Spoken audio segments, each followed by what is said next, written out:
தலை சுத்துது, என்ன பண்றதுன்னே தெரியல. ஏங்க உங்க பாட்டுல என்ன முணுமுணுத்துட்டே இருக்கீங்க? என்ன தயவு பண்ணி என் விஷயத்துல நீ தலையிடாத, இதெல்லாம் உனக்கு புரியாது. ஏங்க இந்த மாதிரி பேசுறீங்க? உங்களுக்கு ஒரு விஷயம் தெரியுங்களா? காரியம் யாவினும் கை கொடுப்பவள் தாங்க மனைவி. இது பிசினஸ் விவகாரங்க.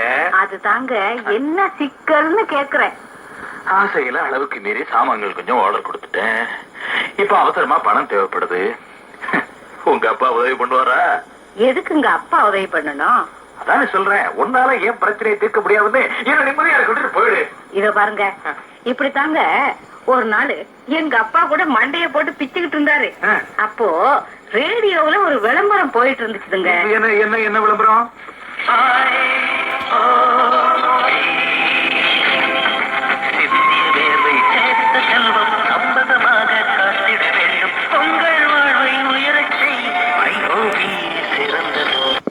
ஆமா ஆமா, மறந்தே போயிட்டேன். அவங்க நிச்சயமா ஏதாவது வழி சொல்லுவாங்க. தமிழ் திரையுலகின் மூத்த கலைஞர் ஒருவரை நாம் இங்கே சந்திக்கின்றோம். பலவிதமான பாத்திரங்களை, பலவிதமான குணச்சித்திரங்களை ஏற்று ரசிகர் நெஞ்சங்களிலே நிலைத்து நிற்கும் ஒரு பெரியவர். இப்பொழுதெல்லாம் VKR என்ற 3 எழுத்தே அவரை இனம் காட்டும். VK ராமசாமி அவர்கள் தமது இல்லத்திலே படப்பிடிப்புக்கு புறப்படும் முன் இலங்கை நேர்களுடன் தன்னுடைய அனுபவங்களை பகிர்ந்து கொள்ளும் சம்மதத்தோடு, அவருடைய எண்ணங்களை பகிர்ந்து கொள்ளும் சம்மதத்தோடு எங்கள் முன்னிலையில் அமர்ந்திருக்கிறார். வணக்கம் VK ராமசாமி அவர்களே. வணக்கம் சார். சம்பிரதாயமான கேள்வியோடு ஆரம்பிப்போம். உங்கள் திரையுலக பிரவேசம் எப்படி அமைந்தது? எத்தனை வருடங்களுக்கு முன், எத்தனையாவது வயதில்? திரையுலக பிரவேசங்கிறத ஒரு எதிர்பாராத விஷயம். 7 வயசுல இருந்து நான் நாடக கம்பெனில நாடகங்கள்லாம் நடிச்சுக்கிட்டு இருந்தேன். அப்படியே ஒவ்வொரு நாடக கம்பெனியா நடிச்சு கடைசியில NSK நாடக சபா மெட்ராஸ் வால்டாக்ஸ் தியேட்டர்ல நடந்துகிட்டு இருக்கும்போது அப்போ நாம் இருவர்னு ஒரு நாடகம் நடந்தது. பிரபல்யமா இருந்தது. TK சகோதரர்கள் NSK நாடகம். அது அந்த நாடகங்களை பல சினிமா கலைஞர்கள், சினிமா தயாரிப்பாளர்கள், டெக்னீஷியன்கள் எல்லாருமே வந்து ரசிக பெருமக்கள் எல்லாம் பார்த்து ரொம்ப பாராட்டின நாடகம். அதை எழுதினவர் பா. நீலகண்டம். இப்படி இந்த நாடகத்துக்கு பேரும் புகழ் இருக்குங்கிறத காலஞ்சென்ற மாமேதை எனது முதலாளி திரு AVM அவர்கள் வந்து அதை பார்த்துட்டு அவருக்கு ரொம்ப மகிழ்ச்சி. அதோட இந்த நாடகத்தை நாம படமாக்குனா நமக்கு நல்லது, நாட்டுக்கும் நல்லது அப்படிங்கிற ஒரு நல்லெண்ணத்தோட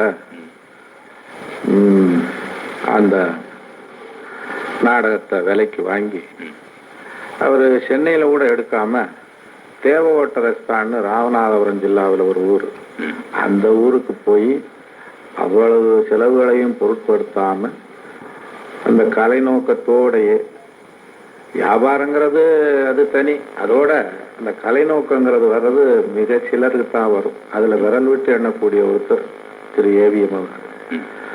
அது ரொம்ப பிரமாதமா அதை எடுத்தார். அது 1947 ஜனவரி 14 ரிலீஸ் ஆச்சு. ஆகஸ்ட் 15 தான் நம்ம நாட்டுக்கே சுதந்திரம் வந்துச்சு.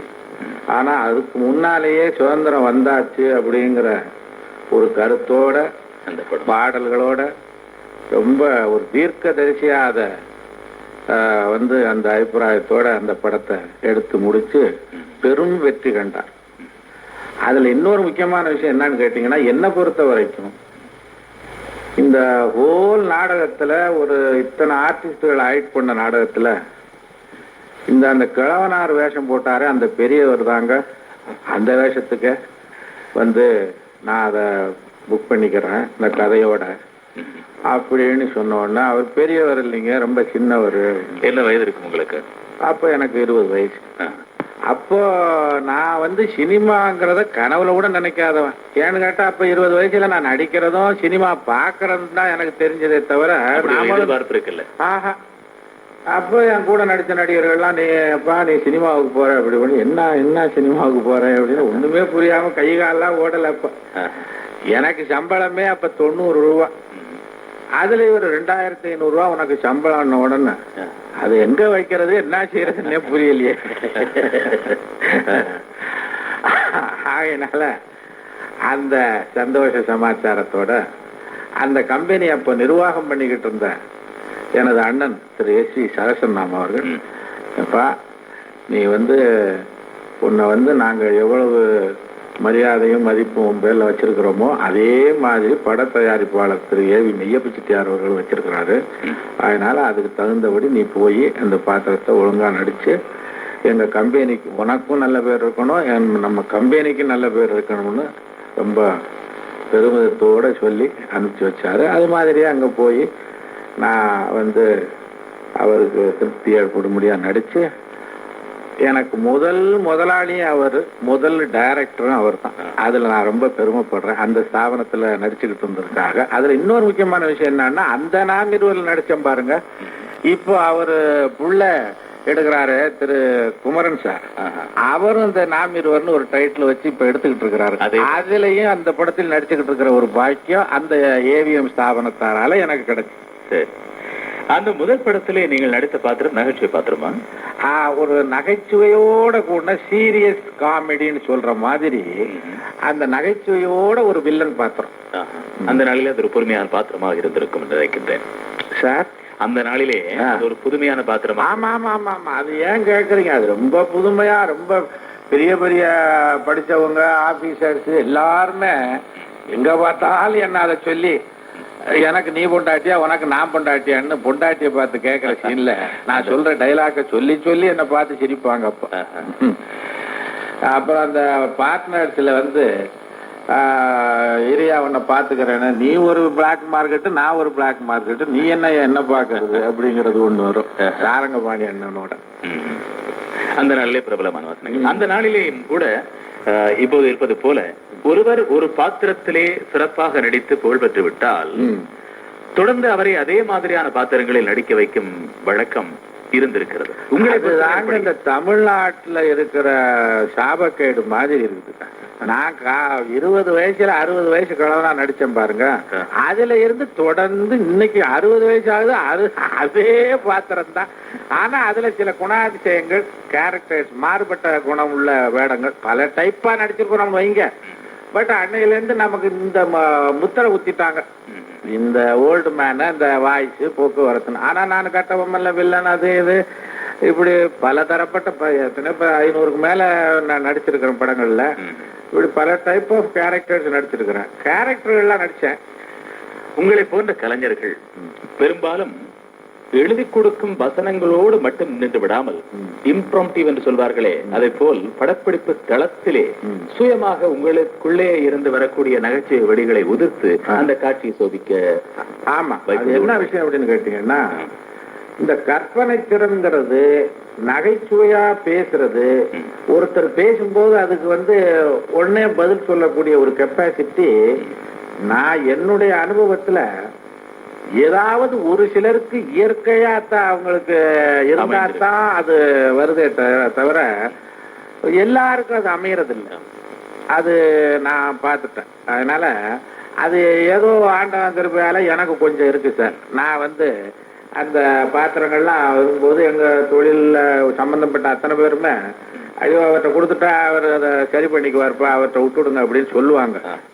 படத்தின் பேர் எனக்கு நினைவில்லை. ஏதோ ஒரு படத்தில் நீங்களும் திரு நாகேஷ் அவர்களும் சம்பந்தப்படும் காட்சி. எனக்கு அந்த காட்சியை பார்க்கும் பொழுது இந்த காட்சிக்கென்று ஒரு வசனமாவது எழுதாமல் அந்த சம்பவத்தை மட்டுமே உங்கள் இருவருக்கும் உங்கள் திறமையில் நம்பிக்கை கொண்ட டைரக்டர் உங்களுக்கு விளக்கி சொல்லி நீங்களே ஒரே ஷாட்டில் அந்த இருவருமே அந்த காட்சியை நடித்தது போல் எனக்கு பட்டது. அநேகமா அது திக்கு தெரியாத காட்டுன்னு ஒரு படமா. அந்த மரத்திலே ஏறி அந்த அது கேட்கும் ஒரு கட்டம். ஆமா, மழையில நனைஞ்சுக்கிட்டு. ஆமா, அது ரொம்ப எங்களுக்கே ரொம்ப ஒரு அற்புதமா மனைவி நிறைஞ்ச காட்சி அது. திருடர்களை பிடிப்பதற்காக இருவருமே தீப்பெட்டி கேட்கும் போது ஒரு மரியாதை இல்லை என்று. ஆமா ஆமா ஆமா, அந்த இதுலயும் கூட எனக்கு மரியாதை தேவைன்னு சொல்லி அது என்ன பிடிச்ச திருடனை பிடிக்கிறேன்னு அங்க ஞாபகம் இல்ல. வீட்டுல மழை பெஞ்சா இப்ப ஒழிக்கிட்டு இருக்கும், அது இருக்கும் இது இருக்குன்னு எங்க குடும்ப பேச்சுகளே பேசிக்கிட்டு அது அவரு திடீர்னு நாங்க 2 பேரும் ஒரு பூமியில போய் உட்கார்ந்தா அது திடீர்னு கொஞ்சம் மூவ் ஆனோடனே அவர் சொல்லுவாரு, என்ன ஏட்டையா இங்க கூட பூமி எதிர்ச்சி வருமா? ஏண்டா நாடுன்னா எல்லா இடத்துலயும் தான் அவர் வீட்டுக்குள்ள மாத்திரம் வரும், ஊருக்குள்ளதான் வருமா, காட்டுல வராதா? கொஞ்சம் ஆடு நம்ம தான் பொறுத்துக்கணும் அப்படின்னு அந்த யானை எழுந்திருக்குது. ஏட்டையா ஏட்டையா அப்படின்னா அங்கேயும் ஏண்டா நான் கீழே நிக்கிறேன், நீ மேல ஏறிக்கிட்டா போற, நீ அறிவட்டவனே வா, நீ உன்னை ஸ்டேஷன்ல பாத்துக்கிறேன் அப்படின்னா ஏட்டையா அப்புறம் பார்க்கலாம் மரியாதை, ஸ்டேஷன்ல என்னத்த பாக்குறது, இப்ப பாருங்க என்ன கொஞ்சம் இறக்கி விடுங்க. யாரா இறக்குறது? யார் நீ தானே ஏறினா இறங்கு. அந்த மாதிரி அது ஒரு டைப்பா போய்கிட்டு இருந்தது அந்த கேரக்டரும் அந்த சம்பவங்களும். பட் ரொம்ப கிளவருங்க அவர்.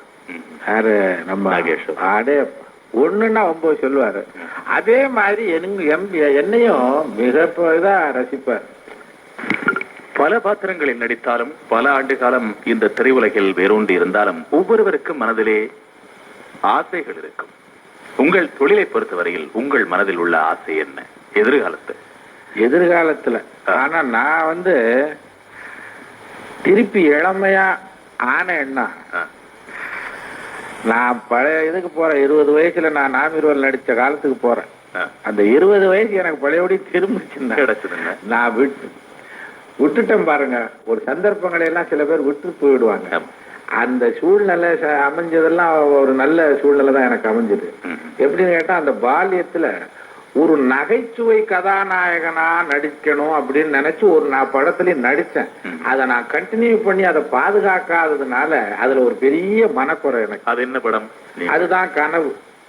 மற்றவர்களின் நடிப்பால் அல்லது நீங்கள் கலந்து கொள்ளும் காட்சியால் உங்களையே மறந்து உங்கள் நெஞ்சம் நெகிழச் செய்த சம்பவங்கள்?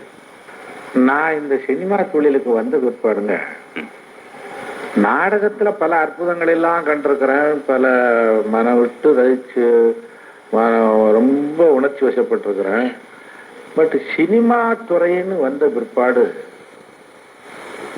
ஒரு சிவாஜி கணேசன் நடிப்பை பார்த்து தான் எனக்கு ஒரு மன நெகிழ்ந்து போயிருக்கிறேன். ஆச்சரியப்பட்டிருக்கேன், அதிசயப்பட்டிருக்கேன். என்னென்ன உண்டோ அவ்வளவு பார்த்துக்கிட்டே இருக்கணும் போல இருக்கும். அந்த அளவுக்கு நான் அவருடைய நடிப்புல ஈடுபாடு கொண்டேன். காலத்துக்கு காலம் ரசனையும் மாறி வருகிறது. இந்த மாற்றத்தை ஏற்படுத்தியவர்களும் திரைப்பட தயாரிப்பாளர்கள், திரைப்பட கலைஞர்கள் தான். இந்த ரசனை மாற்றம் எங்கே எப்படி உருவாகிறது என்று உங்கள் அனுபவத்திலே சொல்லுங்கள் பார்ப்போம். இது என்னங்க 1 by 1 அந்த பக்கம் இருந்து ஒவ்வொன்னா வந்துகிட்டு இருக்குது. அதை பார்த்து அவரை பார்த்து இவரு பார்த்து இவரு இப்படித்தான் வந்துகிட்டு இருக்காது. அவர் இவர் இந்த தமிழ்நாட்டுல மாத்திரம் புதுச்சா ஒண்ணு செஞ்சிருந்தீங்க. அது மேல இருந்து வர்றதுல ஒவ்வொருத்தரா காப்பி அடிச்சு கடைசியில இவர் செய்யறாரு. அதனால இவர் அது பூரா காப்பி ஜெராக்ஸ் தாங்க. உங்கள் பொன்னான நேரத்தை எங்களுக்காக ஒதுக்கி தந்து இந்த அருமையான எண்ண பரிமாற்றங்களை தந்து கொண்டமைக்காக இலங்கை வானொலி நேயர்கள் சார்பிலே நன்றியும் வணக்கமும் கூறி விடைபெறுகின்றோம். வணக்கம். உங்களுக்கும் எனக்கு இந்த சந்தர்ப்பத்தை ஏற்படுத்தி கொடுத்து என்னை பெருமைப்படுத்தின உங்களுக்கு என்னுடைய மனமார்ந்த நன்றியை தெரிவித்து விடைபெறுகிறேன். வணக்கம். வணக்கம்.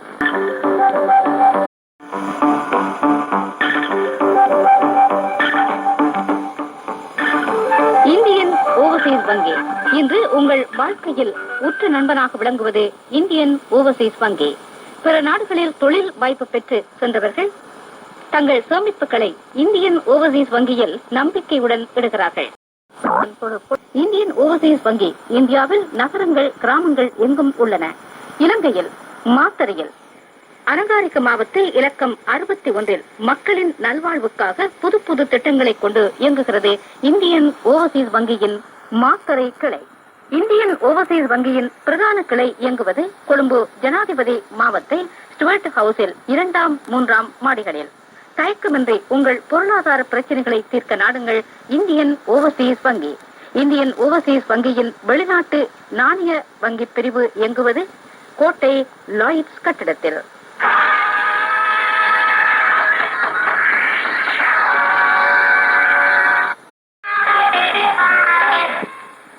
இனி இந்த வார கேள்வி என்ன என்று அறிய அவலாக இருக்கிறதா? நிகழ்ச்சியை அவளுடன் செவிமடுத்த நேர்களே, நிகழ்ச்சியில் இருந்தே கேள்வியும் கேட்கப்படும் என்று நாம் முன்கூட்டியே உங்களுக்கு அறிய தந்தோம். இந்த நிகழ்ச்சியிலே தான் ஒரு நகைச்சுவை கலந்த கதாநாயகனாக நடிக்க வேண்டும் என்று B.K. ராமசாமி அவர்கள் தனது பேட்டியிலே குறிப்பிட்டார். அவர் குறிப்பிட்ட அந்த திரைப்படம் என்ன? நடிகை லலிதாவுடன் அவர் நடிக்க வேண்டும் என்று ஆசைப்பட்ட அந்த லட்சிய படம் என்ன? இதுவே இந்த வாரத்திற்குரிய கேள்வி. கேள்விக்குரிய விடையை நீங்கள் ஒரு தபால் அட்டையில் எழுதி திரை மலர், இந்தியன் ஓவர்சீஸ் வங்கியின் திரை மலர், KVS மோகன், இலக்கம் 219, ஜம்பட்டா வீதி, கொழும்பு 13 என்ற முகவரிக்கு எதிர்வரும் புதன்கிழமைக்கு முன்னர் கிடைக்கக்கூடியதாக அனுப்பி வையுங்கள். சரியான விடை எழுதி அதிர்ஷ்டசாலியாக தெரிவு செய்யப்படும் இலங்கை நேயருக்கு பணப்பரிசும் இந்திய நேயருக்கு ஒரு பரிசு பொருளும் காத்திருக்கிறது என்பதை மறவாதீர்கள்.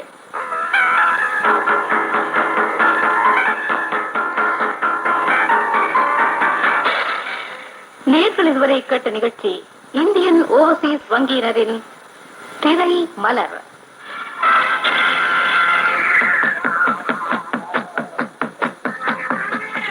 மேடம், அடுத்த வார திரை மலர் நிகழ்ச்சியிலே நேர்கள் அனைவரையும் சந்திக்கும் வரை நிகழ்ச்சி தயாரிப்பாளர் ஜோசப் ராஜேந்திரனோடு அன்பு கலந்த வணக்கம் கூறி விடைபெற்றுக் கொள்வோர் BH அப்துல் ஹமீத், ராஜேஸ்வரி சண்முகம். வணக்கம் நேர்களே.